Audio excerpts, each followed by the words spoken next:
Good morning students. कल हमने पढ़ा था parameters of the unit cell. आज हम पढ़ेंगे characteristics of the crystal lattice. Crystal lattice के क्या क्या करैक्टरिस्टिक्स होने चाहिए। Each point in the crystal lattice is called the lattice point. हर पॉइंट को हम क्या कह देते हैं, उसका लैटिस पॉइंट।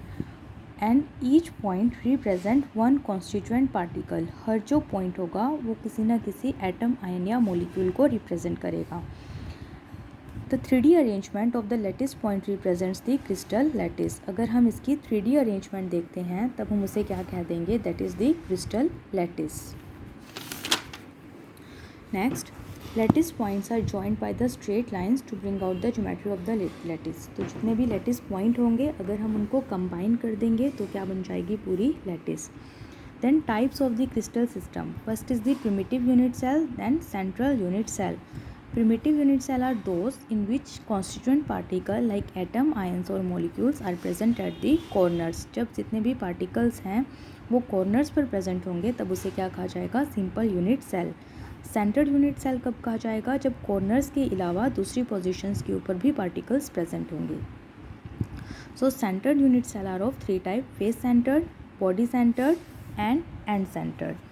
फेस सेंटर कब कहा जाएगा, जब corners as well as faces के ऊपर पार्टिकल्स प्रेजेंट हैं। बॉडी सेंटर कब कहा जाएगा, जब corners as well as body centre के ऊपर पार्टिकल प्रेजेंट हैं। और एंड सेंटर कब कहा जाएगा, जब फेसेस के दो अपोजिट एंड्स के ऊपर और कॉर्नर्स के ऊपर पार्टिकल्स प्रेजेंट होंगे। So the 7 crystal systems are: first is cubic, in which axial distance A is equal to B is equal to C and axial angle alpha is equal to beta is equal to gamma is equal to 90 degree. Examples are NaCl and KCl. Next is the tetragonal, in which A is equal to B but not equal to C. Alpha, beta, gamma is equal to 90 degree. Angles are equal and also equal to the 90 degree. Titanium dioxide and calcium sulfate are the examples. Orthorhombic, in which A is not equal to B is not equal to C and angles are equal to each other and also equal to the 90 degree. Example is rhombic, sulfur and potassium nitrate. Monoclinic, in which edge length A is not equal to B is not equal to C, angle alpha is equal to gamma and both angles are equal to 90 degree but beta is not equal to 90 degree. Monoclinic sulfur, sodium sulfate in hydrated form. Hexagonal, in which A is equal to B but not equal to C, alpha and beta is equal to 90 degree and gamma is equal to 120 degree. Examples are graphite. Rhombohedral, in which A is equal to B is equal to C, alpha is equal to beta is equal to gamma but not equal to 90 degree. All angles are equal but not equal to 90 degree. Example is calcite and cinnabar. Triclinic, in which A is not equal to B is not equal to C and angles are not equal to each other and also not equal to 90 degree. Example is potassium dichromate and copper sulfate in hydrated form.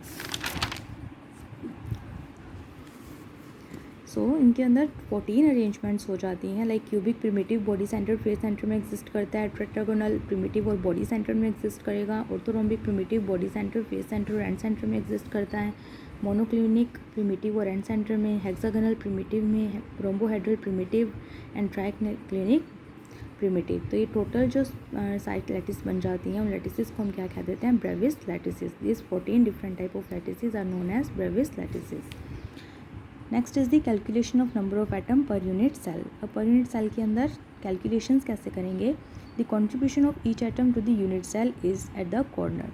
मतलब अगर हम सिर्फ corners के ऊपर contribution देख रहे हैं, आपने जैसे रूम कंसिडर कीजिए, उस रूम में टोटल कॉर्नर्स कितने होते हैं, 8, और एक कॉर्नर को कितने रूम्स के साथ शेयर किया जा सकता है, 4 रूम के साथ शेयर किया जा सकता है इजीली नीचे की तरफ, एंड 4 रूम को के साथ शेयर किया जा सकता है ऊपर की तरफ। नीचे वाले 4 रूम और ऊपर वाले 4 रूम, टोटल कितने रूम हो जाएंगे, 8 रूम्स। तो 8 रूम्स के साथ एक कॉर्नर की कंट्रीब्यूशन है, इसी वजह से इसे क्या कहा जाता है, 1/8। और जो फेसेस हैं, जैसे कमरे की एक जो वॉल है, दीवार है, वो कितने रूम्स के साथ अटैच हो सकती हैं, ओनली विद द 2 रूम्स। तो जो एक फेस है that can be contributed only with 2 rooms यानी 2 यूनिट सेल्स, तो उसका जो कंट्रीब्यूशन होगा दैट इज़ 1/2। और जो विद इन दी बॉडी है, अब सेंटर तो हर किसी का एक ही हो सकता है, सो सेंटर के अंदर कंट्रीब्यूशन रहेगा 1। सो जो सिंपल क्यूबिक यूनिट सेल होगी उसके अंदर 8 कॉर्नर्स होते हैं एक यूनिट सेल के अंदर, और एक कॉर्नर का कंट्रीब्यूशन कितना रहेगा, 1/8। सो क्या हो जाएगा, 8 × 1/8 इज इक्वल टू 1 एटम। जो बॉडी सेंटर है उसके अंदर 1 कॉर्नर से आ जाएगा और 1 सेंटर में, सो 1 1 कितना हो जाएगा, 1 + 1 2। फेस सेंटर के अंदर 1 आ जाएगा कॉर्नर से, और जो टोटल नंबर ऑफ फेसेस हैं वो कितने हो जाएंगे, रूम के अंदर टोटल दीवारें कितनी हो जाएंगी, 4, एक रूफ और एक ग्राउंड फ्लोर। सो टोटल कितने फेसेस होते हैं, 6 प्लस इसका एक का कंट्रीब्यूशन कितना रहेगा, 1/2, तो टोटल कितना हो जाएगा वैल्यू एटम्स की, 3। सो 1 + 3 = 4। तो इसके अंदर नेक्स्ट लेक्चर में हम पढ़ेंगे relationship between the nearest neighbour, distance and radius of the atom. Till then you have to revise the chapter till face centred cubic unit cell. Thank you students.